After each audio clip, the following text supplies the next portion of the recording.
Tome a sua Bíblia, abra no Salmo de número 7,4. Nós estaremos estudando mais um salmo, cujo autor é Asaf. Este aqui não é o mesmo Asaf que escreveu o salmo anterior. É um parente de Asaf, um dos seus descendentes. Glória a Deus. Todos encontraram o Salmo 74? Leiamos. Porque nos rejeita definitivamente, ó Deus? Porque se acende a tua ira contra as ovelhas da tua pastagem? Lembra-te do povo que adquiriste em tempos passados, da tribo da tua herança, que resgataste no monte Sião, onde habitaste. Volta os teus passos para aquelas ruínas irreparáveis, para toda a destruição que o inimigo causou em teu santuário. Teus adversários gritaram triunfantes, bem no local onde te encontravas conosco, e hastearam suas bandeiras em sinal de vitória. Pareciam homens armados com machados, invadindo um bosque cerrado. Com seus machados e machadinhas, esmigalharam todos os revestimentos de madeira esculpida. Atearam fogo ao teu santuário. Profanaram o lugar da habitação do teu nome. Disseram no coração: vamos acabar com eles. Queimaram todos os santuários do país. Já não vemos sinais miraculosos. Não há mais profetas. E nenhum de nós sabe até quando isso continuará. Até quando o adversário irá zombar, ó Deus? Será que o inimigo blasfemará o teu nome para sempre? Porque retens a tua mão direita, não fique de braços cruzados, destrói-os. Mas tu, ó Deus, és o meu rei desde a antiguidade. Trazes salvação sobre a terra. Tu dividistes o mar pelo teu poder. Quebraste as cabeças das serpentes das águas. Esmagastes as cabeças do Leviatã e o deste por comida a criaturas do deserto. Tu abriste as fontes e regatos, secastes rios perenes. O dia é teu, e tua também a noite. Estabeleceste o sol e a lua. Determinaste todas as fronteiras da terra, fizeste o verão e o inverno. Lembra-te de como o inimigo tem zombado de ti, ó Senhor. Como os insensatos têm blasfemado o teu nome. Não entregues a vida da tua pomba aos animais selvagens. Não te esqueças para sempre da vida do teu povo indefeso. Dá atenção à tua aliança, porque de antros de violência se enchem os lugares sombrios do país. Não deixe que o oprimido se retire humilhado. Faze que o pobre e o necessitado louvem o teu nome. Levanta-te, ó Deus, e defende a tua causa. Lembra-te de como os insensatos zombam de ti sem cessar. Não ignoreis as gritarias dos teus adversários, o crescente tumulto dos teus inimigos. Amém. Irmãos, o tema do estudo dessa noite é juízo e restauração. Como eu disse, esse salmo é um salmo de Asaf, de um descendente daquele Asaf que estava com Davi, né? Trata-se de um salmo didático de ensino, através de um lamento. Por que um lamento? Porque o momento em que ele vivia era um momento de destruição. Por volta do ano 587, O imperador da Babilônia, Nabucodonosor, invade Jerusalém, destrói a cidade, leva cativo muitas pessoas, e é neste cenário que nós vamos ver até mais a fundo que o salmista entoa esse cântico, um cântico de instrução através de uma lamentação. Imagine só, irmãos, esse homem vivendo o pior cenário possível. Quantos aqui já tiveram a oportunidade de ver imagens de Hiroshima e Nagasaki depois da bomba nuclear ter atingido aquelas cidades? Alguém já assistiu? Já viu? Ficou desolado, não foi? Total destruição. Casas, escolas, hospitais, tudo destruído. Foi o que aconteceu com Israel nesse momento. Tudo estava destruído. E o salmista olha para aquela cidade toda destruída, toda bombardeada, saqueada, e aí ele faz esse cântico, essa lamúria, esse clamor a Deus, porque a dor que ele sentiu na sua alma foi muito grande, foi muito forte. Ele olhou para aquela cidade, olhou para o local onde havia o templo e não existia mais, porque o que era mais precioso para um judeu era o templo. Era onde ele poderia falar com Deus, onde ele via a presença de Deus descer, onde a glória de Deus habitava. E agora ele olha para aquele local e está totalmente destruído. Então, é nesse cenário que esse salmista faz o cântico. Não foi como os salmos de Davi, em momento de perseguição, em momento de fuga, mas ainda restava uma esperança a Davi. A cidade de Jerusalém não tinha sido destruída. Aquilo que ele mais prezava, a sua família, sempre estava em segurança. Mas agora aqui não havia segurança para ninguém. Tudo havia sido destruído. Era um desconsolo total. Era uma calúnia.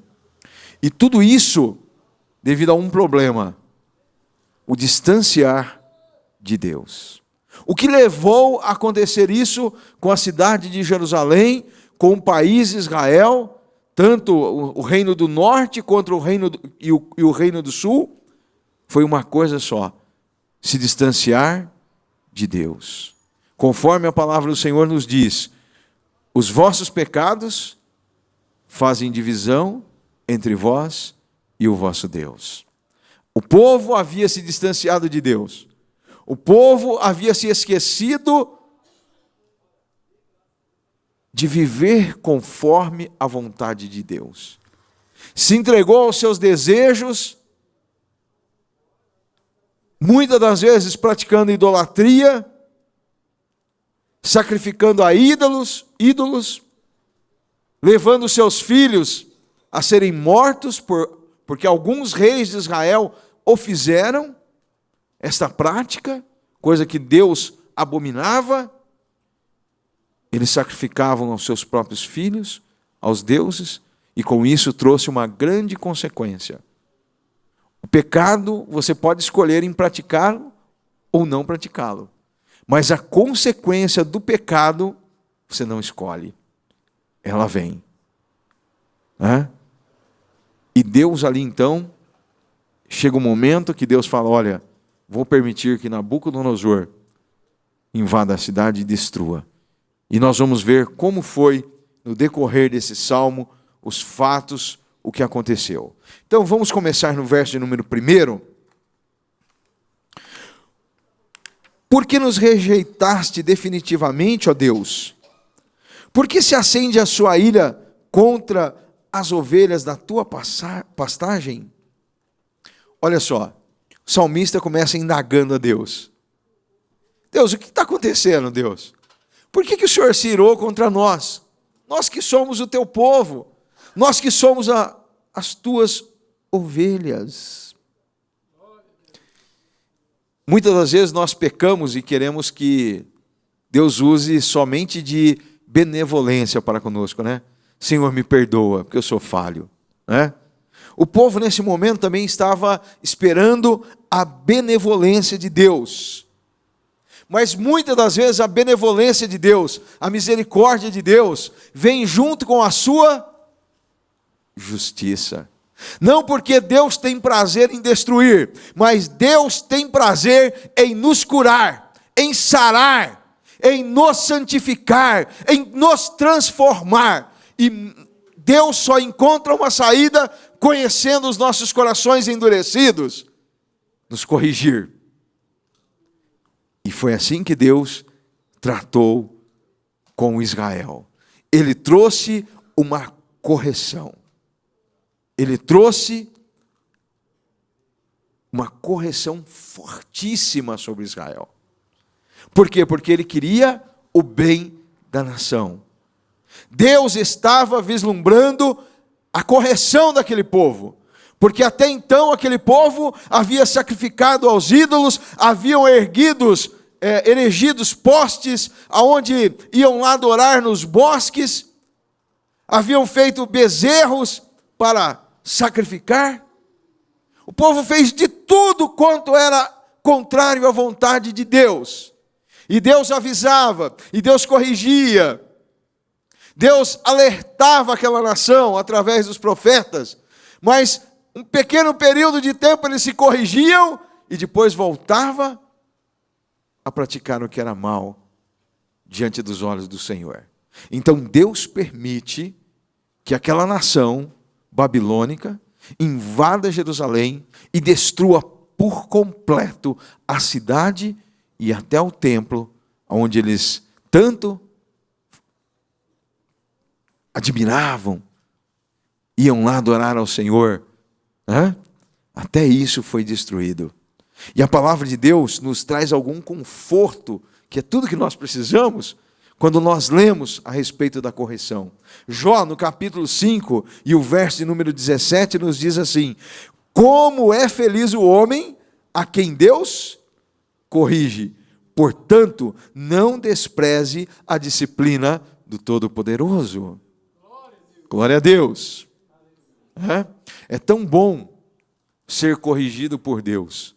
Porque quando nós somos corrigidos por Deus, nós sabemos que nós somos amados por Ele, somos considerados filhos do Senhor. Como é bom passar pela correção. E foi isso que Deus estava esperando daquele povo. E foi o que aconteceu. Aquele povo, após passar os 70 anos de cativeiro, nunca mais adorou a outros deuses. Se corrigiram. Houve outras falhas, mas essa falha foi corrigida. Em Hebreus, no capítulo de número 12, e o verso de número 10 e 11, nos diz assim: nossos pais nos disciplinavam por curto período, segundo lhes parecia melhor, mas Deus nos disciplina para o nosso bem, para que participemos da sua santidade. Nenhuma disciplina parece ser motivo de alegria no momento, mas sim de tristeza. Mais tarde, porém, produz fruto de justiça e paz para aqueles que por ela foram exercitados. Glória a Deus! Então, quando Deus nos corrige, está produzindo um fruto bom em nós. Para quê? Para que nós participemos da mesma santidade do Senhor. Se Deus não nos corrigisse, se Ele permitisse que nós andássemos segundo os nossos desejos, segundo o nosso coração, a nossa vontade, nenhum de nós entraríamos no céu. Mas quando Ele nos corrige, Ele nos santifica. Nós abandonamos o pecado, nós deixamos de lado todo o mal, nós procuramos andar como o Senhor andou. Não que nós, por nós mesmos, nós conseguiremos nos santificar, mas a palavra nos santifica. O sangue de Jesus nos purifica de todo pecado. E se nós não formos tratados por Deus como filhos e corrigidos por Ele, nós não poderemos participar da sua santidade e nem teremos em nós um fruto de justiça, e nós não habitaremos com ele. Mas graças a Deus, quando Deus nos corrige. Às vezes a correção vem apenas com um puxão de orelha, né? Mas às vezes pode vir também com umas palmadinhas, né? Ou às vezes ainda com uma atitude mais severa do pai. Não é assim? Então Deus nos corrige de acordo com a nossa necessidade. Tem alguns filhos que precisam de ser tratados de forma mais áspera, mais rígida, mas tem um outro filho que o pai fala uma vez só, ele já entende o seu erro e já se desvia do mal. Que nós possamos ouvir a voz do Espírito Santo, porque nessa noite ele falará conosco, assim como ele vem falando todos os dias nessa igreja, e que nós possamos entender para as nossas vidas essa correção. Em 1 Coríntios, capítulo de número 11, e o verso de número 32, nos diz assim: quando, porém, somos julgados pelo Senhor, estamos sendo disciplinados para não sermos condenados com o mundo. Então a correção do Senhor é boa. Mesmo que, no primeiro momento, seja difícil para nós entendermos, pode doer em nós, mas é porque Deus não quer nos condenar com o mundo. Mesmo que Deus permita, irmãos, tempestades em sua vida, percas, destruição, tudo que Ele está fazendo em você é para construir algo maior. Deus está realizando toda essa devastação na sua vida, não é para te matar, não é para te destruir, é para que possam ser criados novos planos, novos projetos em Deus, e que esses planos, esses projetos estejam de acordo com a vontade do Senhor, para que você seja feliz e abençoado em Cristo Jesus. O projeto de Deus para as nossas vidas, irmãos, é um projeto que Ele vislumbra de forma macro, e muitas das vezes nós só enxergamos de forma micro. Então, quando Deus nos corrige, quando nós passamos por alguma tempestade, por algum vendaval, por alguma destruição, nós fazemos como o salmista: Senhor, por que nos rejeitaste definitivamente? Nós imaginamos assim: Deus nos abandonou para sempre. Está tudo acabado, está tudo destruído, não tem como reerguer, não tem como reconstruir o que foi perdido. Mas, irmãos, o nosso Deus é maior, o projeto dele para as nossas vidas é superior ao nosso. O profeta Jeremias, no capítulo de número 32, e o verso de número 42, diz assim: porque assim diz o Senhor, como eu trouxe sobre esse povo todo este mal, assim eu trarei sobre ele todo o bem que lhe tenho prometido. Ou seja, Deus havia prometido que iria destruir a cidade de Jerusalém. O povo havia se corrompido, mas porém, da mesma maneira que Deus havia prometido a destruição, Deus disse: eu vou fazer todo o bem que tenho prometido a este povo. Glória a Deus! Toda a promessa que Deus tem feito para você não caiu por terra ainda, meu irmão. As promessas de Deus ainda estão de pé. E se você tem passado por esse momento que o salmista tem dito aqui, de destruição, saiba, meu irmão, que Deus tem poder para reconstruir tudo, para refazer tudo, de uma forma que você não imagina, de uma forma que você, no momento, não está compreendendo, mas Ele pode restituir de uma forma extraordinária. No livro de Jeremias também, no capítulo de número 33, e o verso de número 3, veio esse versículo agora no meu coração, nos diz assim: clama a mim, e responder-te-ei, e anunciar-te-ei coisas grandes e firmes que não sabes. Ou seja, Deus tem projetos para a sua vida ainda que estão ocultos e que você ainda não sabe, mas clame a Deus nesse momento de desolação, nesse momento de perca, nesse momento que você está vendo tudo abalado, tudo destruído, tudo cinza. Clame ao Senhor, porque Ele vai te mostrar ainda projetos novos que estão ocultos hoje aos teus olhos. Aleluia. Hoje você não consegue vislumbrar, mas clama ao Senhor e Ele vai te mostrar. O pastor Flausnino sempre diz que Deus ainda tem fórmulas escondidas. Deus ainda tem projetos que ninguém sabe ainda. Deus tem medicamentos que estão na sua prateleira que ainda pessoas ainda não inventaram. Tem coisas grandiosas para a minha vida e para a tua vida. Basta nós confiarmos no Senhor. Se nós tivermos que corrigir alguma coisa em nossa vida, se o Espírito está falando algo ao teu coração, corrija nessa noite, mude os teus pensamentos, entrega o teu caminho ao Senhor, confia nele e Ele tudo fará. Deixa o Espírito Santo de Deus trabalhar na sua vida, aleluia. Glória a Deus. E eu quero te convidar nessa noite, a hora que você chegar na tua casa, para que você leia o capítulo de número 32 de Jeremias, para que você entenda o que Deus falou com esse profeta. Eu vou fazer só uma rápida pincelada nesse capítulo. O Senhor se apresenta a Jeremias e fala para ele: Jeremias, o teu tio vai vir te oferecer para que você compre um sítio, uma herdade, uma herança, e você compra dele. Sabe onde que era essa herança, irmãos? Era na cidade natal de Jeremias. Sabe quem estava vivendo naquela cidade? Ninguém. Havia sido destruída por Nabucodonosor.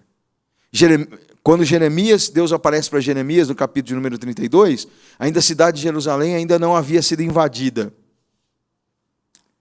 E Deus chega para Jeremias: Jeremias, compra do seu tio as terras que ele vai vir te oferecer.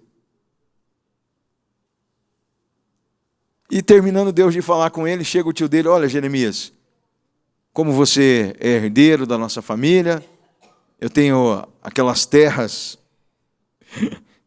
que ninguém quer,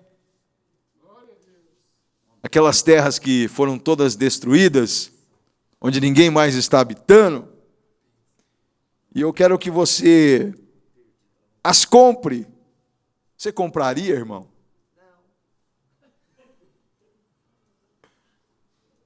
Mas eu vou falar uma coisa para vocês, vou voltar a repetir. Deus conhece a visão macro.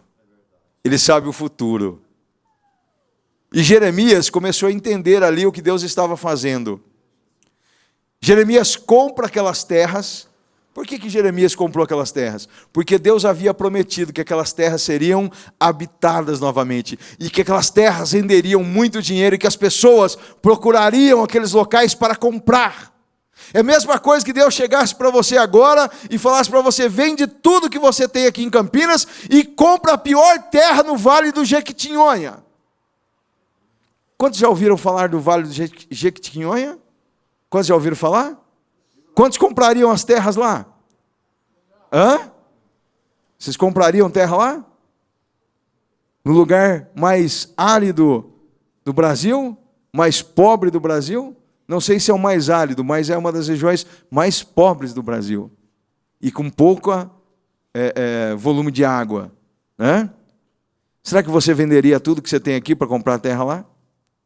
Só que Deus fala assim: olha, compra a terra lá, porque daqui 10 anos, você vai passar 10 anos de dificuldade, mas daqui 10 anos, aquelas terras valerão uma fortuna.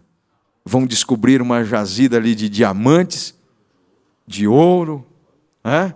E é justamente na terra que eu quero que você compre. Você acha que Deus não conhece tudo?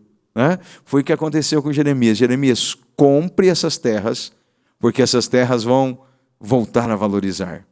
Jeremias não viu isso, né? Mas os descendentes de Jeremias viu. E Jeremias tomou um cuidado, pegou várias pessoas como testemunha e mandou colocar aquela certidão, aquela compra dentro de um pote.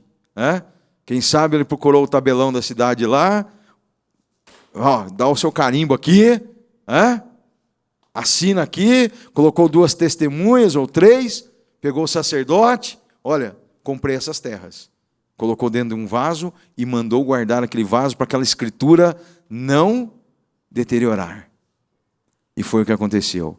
Deus enviou a destruição depois sobre Jerusalém, o povo foi cativo, mas conforme a palavra de Jeremias, depois de 70 anos, o povo retorna. E aquelas terras foram supervalorizadas. Então, meu irmão, o projeto que Deus tem para a sua vida é maior do que você pode estar imaginando nesse momento. Talvez você olhe para um lado, só tem destruição, só tem cinza de um lado, tudo está queimado, tudo está perdido, mas Deus tem algo para reconstruir a tua vida. Abra o teu olho espiritual e enxergue conforme Deus está enxergando o teu futuro. O teu futuro não é de cinza, mas o teu futuro é de vitória, é de reconstrução, é de bênção diante de Deus. Aleluia! A fidelidade da parte de Deus, seja fiel com Ele, e Deus vai recompensar a sua vida, aleluia, glória a Deus. No chamado do profeta Jeremias, que está no capítulo de número 1, e o verso de número 10, diz assim o Senhor: olha, ponho-te nesse dia sobre as nações e sobre os reinos, para arrancares e para derribares, e para destruíres, e para arruinares.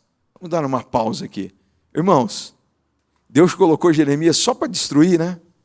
Olha só. Arrancar, derribar, destruir e arruinar. Se nós parássemos aqui no versículo e falar, meu Deus, que Deus é esse? Coloca um profeta só para destruir. Mas o versículo não para aí. E também para edificares e para plantares. O Deus que faz a ferida é o Deus que sara. O Deus que destrói é o Deus que constrói. O Deus que arranca é o mesmo Deus que planta e dá vida. Meu irmão, acredite, confie no Senhor. Olha, se você está vivendo este momento, Deus te trouxe aqui para que você entenda o trabalhar dele. Talvez você não esteja entendendo nada, a tua cabeça está virando de ponta cabeça, o teu mundo está girando e você está ficando atordoado, mas Deus está trabalhando. Deus não vai te matar, simplesmente te destruir. Deus vai edificar em sua vida, Deus vai plantar novos sonhos, Deus vai reconstruir casas destruídas, dinheiro perdido, nome que ficou sujo, Deus estará devolvendo, Deus está plantando novos sonhos em teu coração. Acredite, confie no Senhor Jesus, aleluia, glória a Deus. Há um novo tempo, há um novo tempo. Talvez o tempo de hoje seja o tempo de arrancar o que se plantou, mas virá o tempo também de plantar e o tempo de colher. Glória a Deus. Esse Deus que nós servimos, irmãos, é maravilhoso. Eu fiquei imaginando na minha vida esse trabalhar de Deus. E quantas situações que eu pensei que estava tudo destruído, Deus enviou a sua palavra e mudou tudo. Quantos projetos, quantas vezes dificuldades, lutas, e você olha para um lado, olha para o outro e não encontra uma solução. E de repente, do nada, Deus cria a solução. Germina na tua frente. E Deus te dá vitória. Eu tenho certeza que você irá desfrutar desse novo tempo, em nome de Jesus. Versículo de número 2. Lembra-te do teu povo que adquiriste em tempos passados, da tribo da tua herança que resgatastes, o monte de Sião, onde habitastes. Irmãos, olha só, quando Davi, vocês lembram que nós estudamos já esse texto, que Davi vai lá em Sião, destrói os inimigos que moravam lá, arranca-os de lá, mata-os, vai morar em Sião, pega a aliança, a arca da aliança e leva para Sião. Vocês se lembram disso? Então agora o salmista aqui faz essa menção. Olha, Deus, lembra, nós estávamos lá no Egito, o Senhor nos resgatou, o Senhor nos adquiriu, nos trouxe como herança tua.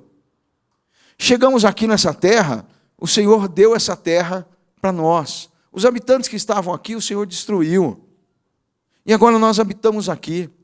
A tua casa foi construída nesse monte. Senhor, lembra-te disso, Senhor. Foi o Senhor que comprou, foi o Senhor que fez tudo isso por nós. E agora, Deus, está tudo destruído. Quantas vezes nós já fizemos essa oração? A semana passada, irmãos, eu conversando com um irmão, e ele disse assim: pastor, você sabe o que eu tenho feito, pastor?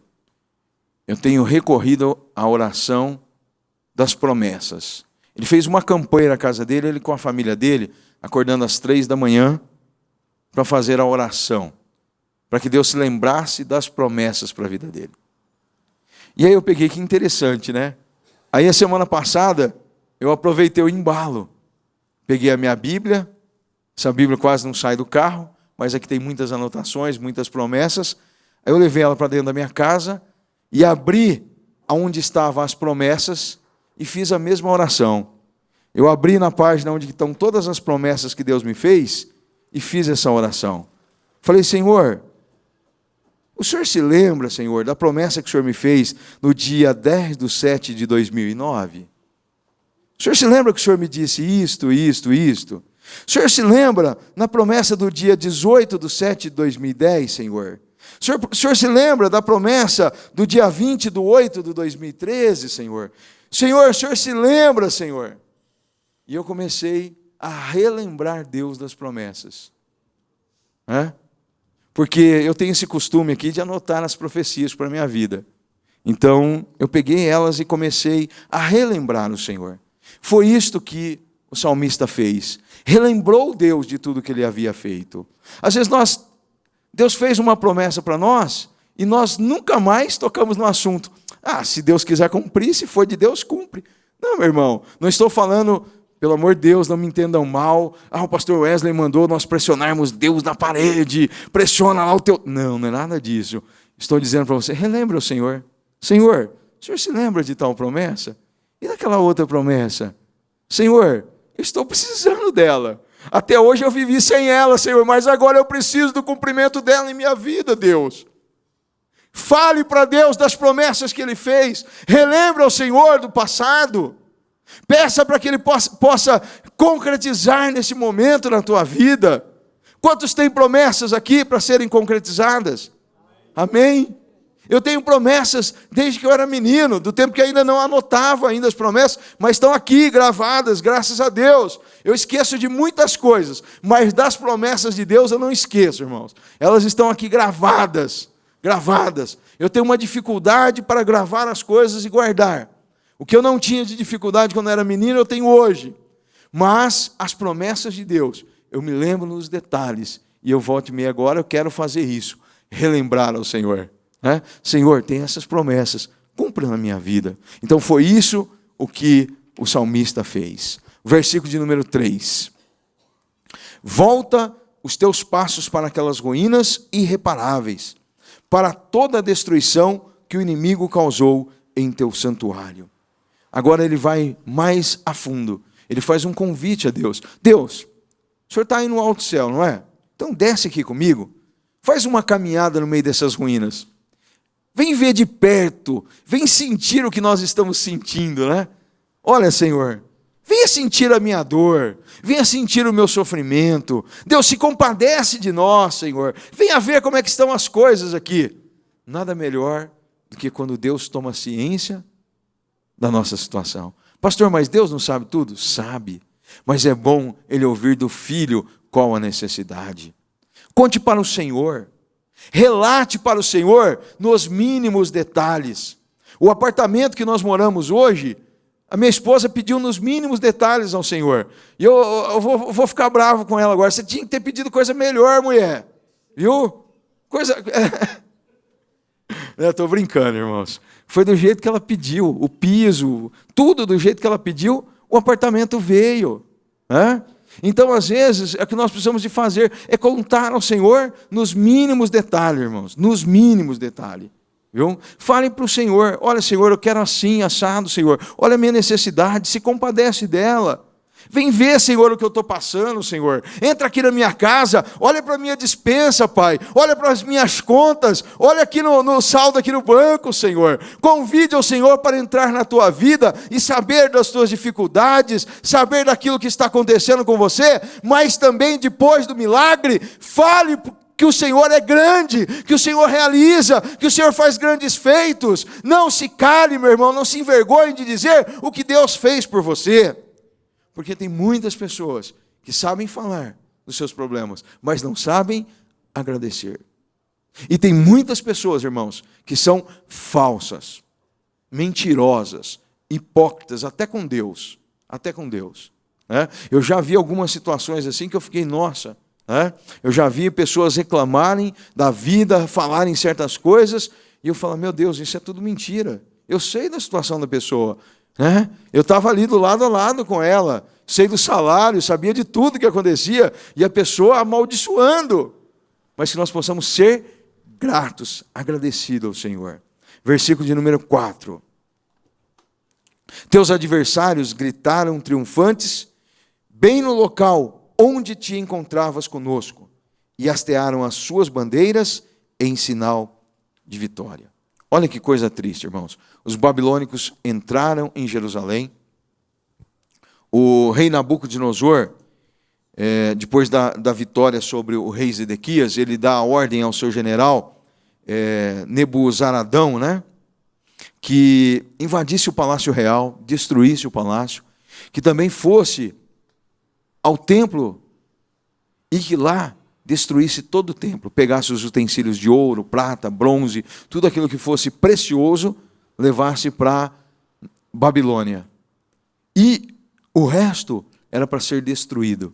Então os inimigos, ao entrarem na cidade de Jerusalém, eles foram lá no templo, saquearam o templo, destruíram até mesmo o piso, que era um piso de madeira nobre, destruíram o piso, destruíram as paredes, arrancaram o ouro, a prata, o bronze, tudo que era material precioso, joias, tudo que era precioso, eles tomaram ali do templo, destruíram o templo, colocaram as suas bandeiras, os seus estandartes, dizendo, olha, aqui não tem nada a ver mais com Jerusalém, isso aqui é nosso, dentro do templo do Senhor. E segundo os relatos da Bíblia, eles entraram, até conforme o salmista diz, e também o historiador Flávio Joséfo, que eles entraram lá gritando como bárbaros dentro do templo, dizendo, como assim, Será que tem Deus aqui em Israel mesmo, Entraram como bárbaros dentro do templo, destruindo tudo, ficou ali em ruínas, irmãos. E depois das ruínas atearam fogo dentro do templo. Destruíram tudo.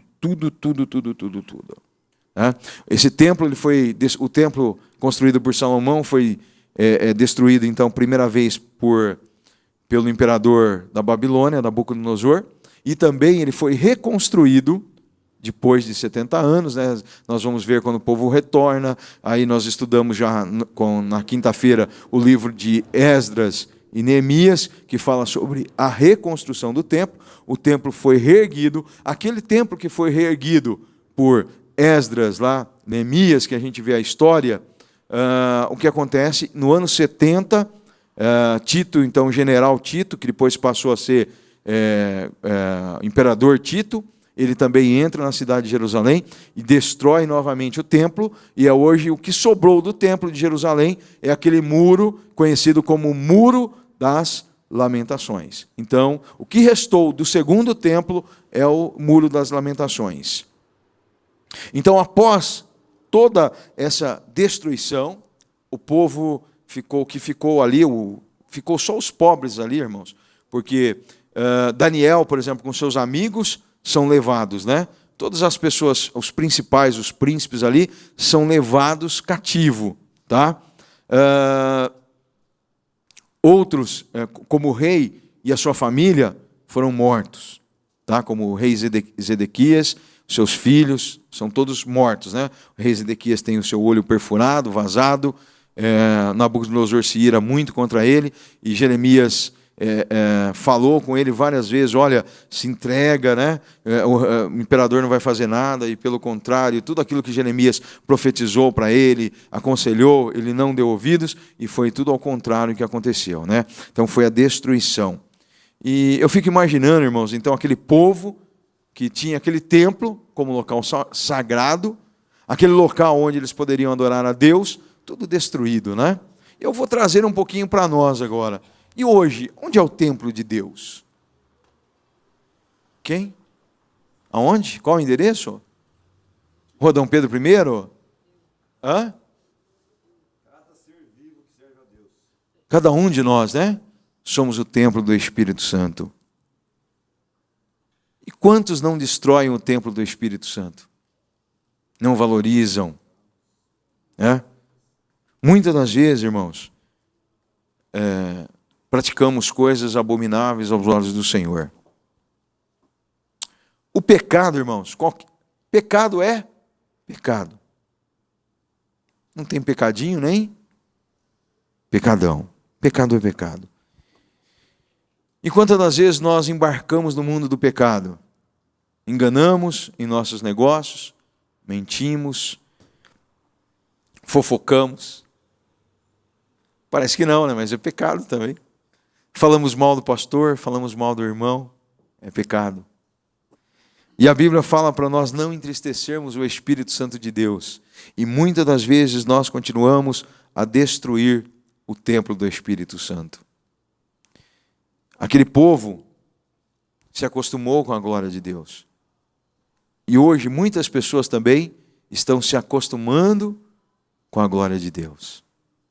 E não fazem mais distinção entre a glória de Deus e as coisas naturais. E com isso, destrói o templo de Deus. 1 Coríntios, na carta 1 Coríntios, capítulo número 3, dos versos 16 e 17, diz assim: vocês não sabem que o santuário de Deus, que são o santuário de Deus, e que o Espírito de Deus habita em vocês?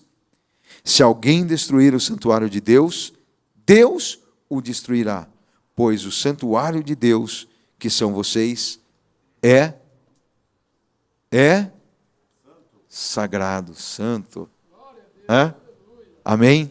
Então nós temos que tomar muito cuidado, irmãos. Muito cuidado. O profeta Jeremias alertou várias vezes o rei de Israel, alertou o povo, sofreu, irmãos, tamanho afrontas, falsos profetas se levantaram contra Jeremias. Jeremias foi lançado no calabouço. Conforme o texto que o pastor leu domingo passado, foram 30 homens para remover, domingo passado ou retrasado, né? 30 homens foram enviados para retirar Jeremias do poço, estava ali atolado, né? Olha que situação, tudo porque falou a verdade, mas o povo não ouviu a verdade, e hoje muitos continuam a destruir o templo do Espírito Santo, que somos nós, e a palavra de Deus nos vem todo dia nesta igreja, e o Senhor nos alerta, e eu tenho certeza que não somente nesta igreja, mas o Espírito diz às igrejas na face da terra, orientando o povo, ensinando o povo, mas o povo muitas das vezes não ouve a voz do Espírito e continua a destruir o templo do Espírito. Mas que nós possamos, irmãos, ter essa consciência e manter o templo perfeito. Que nós possamos ouvir a correção que nos é dada. Cada um sabe onde precisa melhorar. O Espírito nos conhece. Que cada um possamos fazer agora, nesse momento, uma visita ao nosso interior, uma visita introspecta, que nós possamos entrar dentro dos nossos corações, porque a palavra de Deus diz que do coração procede a saída da vida. Ou seja, como eu estou agindo, o que tem lá dentro do meu coração, o que está movendo a minha vida, como eu estou lá dentro. Que nós possamos fazer essa análise e corrigir onde precisa ser corrigido. Porque o Espírito está falando. Agora, cabe a nós uma mudança. Cabe a nós irmos aos pés do Senhor e falar com Ele. Cabe a nós corrigirmos aquilo que precisa de ser corrigido. O perdão, Deus está pronto a nos dar. Ele, de maneira nenhuma, Ele lança fora. Ele está com os braços abertos.